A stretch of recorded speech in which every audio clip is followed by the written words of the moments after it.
Hi guys, so welcome to my college decision video. Life is a highway.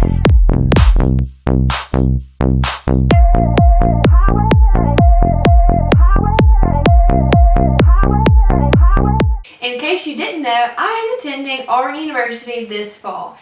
I'm just going to tell you a little bit about why I chose Auburn, how I chose Auburn, my test score, my grades, my GPA, my grade point average, and a few little tips about scholarships. So keep watching. I chose Auburn University a long time ago. Rewind about a year ago. I went with actually my friend Alyssa, who's doing this video with me. So if you don't know Alyssa, go check out her video. She's sadly not attending Auburn, but still a great video, and she has some awesome tips too. But I went with her and her twin sister Allison to tour Auburn, and it was the first time that I had been on Auburn's campus for an actual academic tour, or a campus tour, and I fell in love with it. So I was with her family, so my parents were back home, and I texted my mom immediately, and I was like, we don't have to tour anywhere else. This is where I want to go to school. This is what feels like home to me. This is where I want to go. And so I didn't. I haven't toured any other college, any other university, anything like that. So if you don't know, I'm from Alabama, and so our major colleges, if you want to go to a larger school, are Auburn University, the University of Alabama, and the University of Alabama at Birmingham, which we call UAB. UAB is really close to home. So I would be living at home, and it just wasn't my style. It was in downtown Birmingham. I just didn't love it. However, it is very well known for its medical schools. So that is where I'm going to have to end up for dental school, which is fine with me. You know, that's later down the road. So then that left Alabama and Auburn because I knew that I wanted to go to a large school. And the University of Alabama, my cousin played baseball there, my uncle played baseball there. I had grown up going to baseball games there, so I knew that campus pretty well. And it just didn't click with me. It just didn't feel like home. I was on Auburn's campus and it felt like home. I knew that was where I was going to school. So I've known for a year now, more than a year now, that Auburn is for sure where I was going. There was a little hesitation before I went on the tour, just because I didn't really know. But for a year now, I've known for sure there was no other option even in my head that I was going to Auburn University. So I did. So all of senior year, I knew that's where I was going.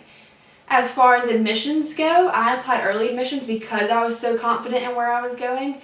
And if you don't know what early admissions is you pay your enrollment deposit way early and guarantee your spot in the school. So if you don't know that you're going somewhere, wait for regular decision or regular admission. However, because I knew I was going to Auburn, I applied early admission, which for me was either August 15th or August 18th. I can't remember the exact date.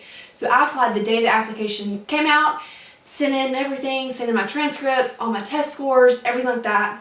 And actually, I found out in October that I was accepted into Auburn. I was so excited. So because I applied early through early admissions, I was, alerted earlier that I had been accepted into the school. So just if you're trying to figure out different things, you know, you may want to wait for regular decision or even late decision if you're waiting on other schools to hear back from. But because I was so confident, I did early admission. Found out in October, and that meant that I had to start finding scholarships and figuring out which major I was going to major in and what path I was going to take, what college I was going to be in, which if you don't know, so yes, the college I am attending is Auburn University, but within Auburn there's what I'm in, the College of Science and Mathematics, there's the College of Engineering, the College of Agriculture, the College of Education. So there's different colleges is what Auburn calls them within Auburn University. So for my intended major as of now, biomedical sciences, I'm in the Colleges of Science and Mathematics.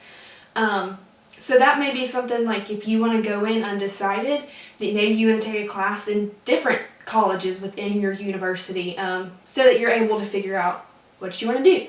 So then October came around. I have not declared an official major yet, but my intended major is biomedical sciences with the pre-dental track. So yeah, I'm really excited about that. So at my high school, how we do it is we don't have a valedictorian, salutatorian, or anything like that, because basically there aren't enough classes to differentiate us, if I'm being honest. So there's probably a good 25 of us that are all class rank 1, which is my class rank. So when schools ask for that, I am class rank 1. However, if it was really known, I'm not sure where I would fall. My GPA weighted is a 4.419. So it is a higher GPA, but I know many universities, that's not really a deciding factor for them. as far as my ACT went. So a lot of people stressed about the ACT. I know I did. And honestly, it's not something that we should be stressed about. I know I was looking to the University of North Carolina at Chapel Hill, and they didn't even require the ACT as part of their decision making factor, whatever you want to call it. However, Auburn does require that you send an ACT. So I started taking the ACT in 7th grade. I was part of a Duke Tip program. So I took the ACT December of my 7th grade year and made a 17, which was the average of the Duke Tip program. That's what they made, 16, 17, 18. So I was on average then. Then in 9th grade, didn't do anything really 8th grade. 9th grade, I started going to a local library. They had professors come in and teach you how to take the test. They showed you like almost question by question. It was more subject by subject what exactly was going to be on the test, how the ACT designs their test. That was really helpful. So if you're taking the ACT and kind of struggling, kind of scoring low, make sure you know how the test is set up to be taken. Make sure you know how to take the test. Took the ACT in March of my sophomore year, made a 26. Scratch that. I took the ACT in April of my sophomore year and made a 26. Then I took a practice test that was required by my school in May and made a 28, which means my ACT score had gone up 2 points in 1 month. So I decided to go ahead and take the ACT that was given nationally in June.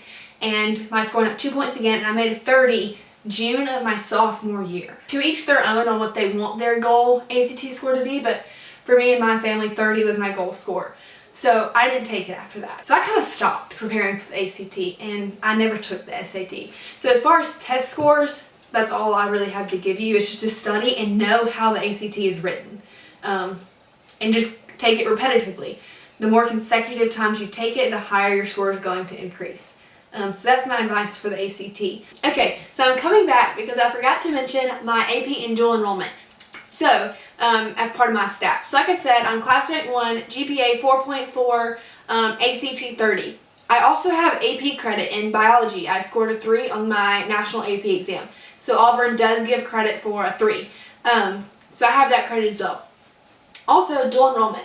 It's basically where you are enrolled in your high school and a local community college or university. In my 10th grade year, I was dually enrolled at my local high school and the University of Alabama Early College. I took a freshman orientation class, which was 2 credit hours, a psychology class, which was 3 credit hours, and a mass communications class, which was 3 credit hours. My 11th grade year, I was dually enrolled at my high school and a local community college, and I took English 101, English 102, and speech, or public speaking. And for those classes, the community college actually sent a professor to my high school, and the class was located on campus. So I never had to leave my high school to take those dual enrollment classes. If your school offers anything like that, where it's offered at your school, take it. One, it's probably offered at half tuition. So you're saving money by going ahead and getting your intro courses out of the way. And you're gaining credit hours where you don't have to pass an AP test. So for my English 101 and English 102, if I had a C or above, I was passing and I'm going to get that college credit.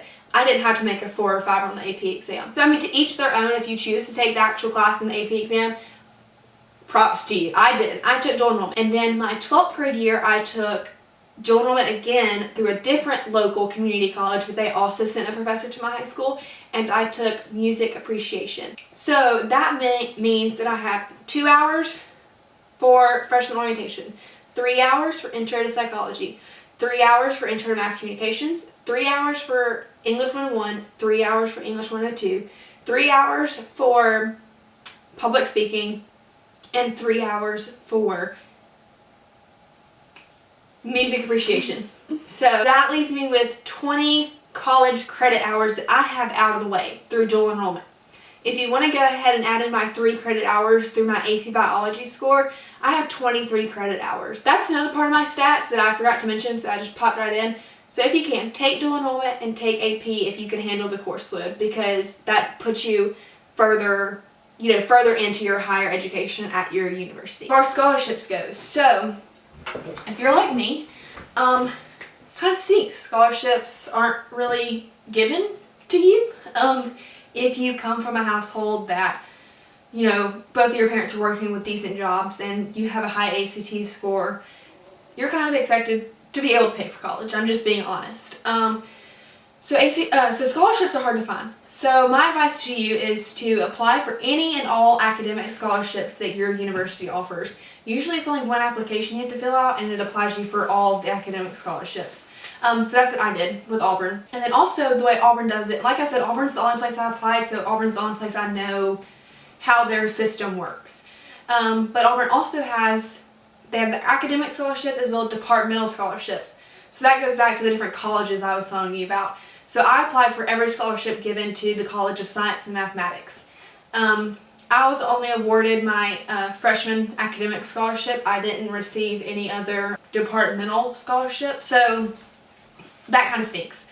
However, it's usually one application, so go ahead and apply, fill out the application, and you're applying to lots of different scholarships, doing that through your school. Outside scholarships, community scholarships, go talk to your high school counselor. They have list upon list upon list of scholarships. You may not even qualify for 75% of them on this list, but at least you found the 25 that you do qualify for.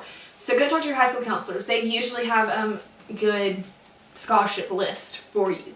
Also, for me at least, if there's some more higher end schools around you, go to their websites and look at their scholarship list, because they probably have a lot more to choose from. So look online. And then also, like I said, your community. So your Rotary Club, your Chamber of Commerce, anything like that, any festivals that happen in your city, look for scholarships. Most probably give them. Also look for memorial scholarships, which those are more difficult to find, but a quick Google search will probably do you good. Scholarships are hard. They take a lot of work to apply for each and every one of them, to probably be denied from most of them. So like I said, as of now, it is almost May, and I'll be starting school in August, and I've gotten declined from every scholarship that I've applied for except for my one freshman scholarship. So scholarships are hard. But I guess my tips would just be to look for them. Any and all kinds, anything that you qualify for. Look for some about where your grandparents worked. If you're in that line of heritage, you're probably more likely to get it. Just look for anything that makes you stand out. There's probably a scholarship for it. Yeah, so that's my college decision video. I will be attending Auburn University fall of 2020, and I am so excited. So like I said, I'm doing this video with my friend Alyssa. I'm at her house right now. She's over there in the corner. And we are attending two separate schools. So I was able to give you the outlook of Auburn University, and she's going to be able to tell you about the school she's attending. I'm not going to tell you where she's going because she's going to do that. So I'll link her channel and let her tell you about her experience applying to college and her decisions. Thanks for watching. Take a guess where we're going. Go to the comments right now. If you can guess, Alyssa, Kristen. Where's Kristen going to college? Where's Alyssa going to college? So if you don't know, we'll give you little hints. Big SEC fans, and we're from the state of Alabama. So if you can here's get your hint. Woo! War Eagle! For real, War Eagle though, okay? But for real, but for real, Roll War Eagle. Tide. No, who won the Iron Bowl? Okay. Okay, but like, Who won it all the other times? Who's the basketball school? Okay, that's what I thought. Oh, no. Who won the golf championship? Okay, that's what I Who's thought. better at gymnastics and literally everything else? Softball, everything else. Us. That's what I thought. Okay, who's better at baseball though? Just saying. Okay, but who's better at softball? Who cares about baseball? Nobody.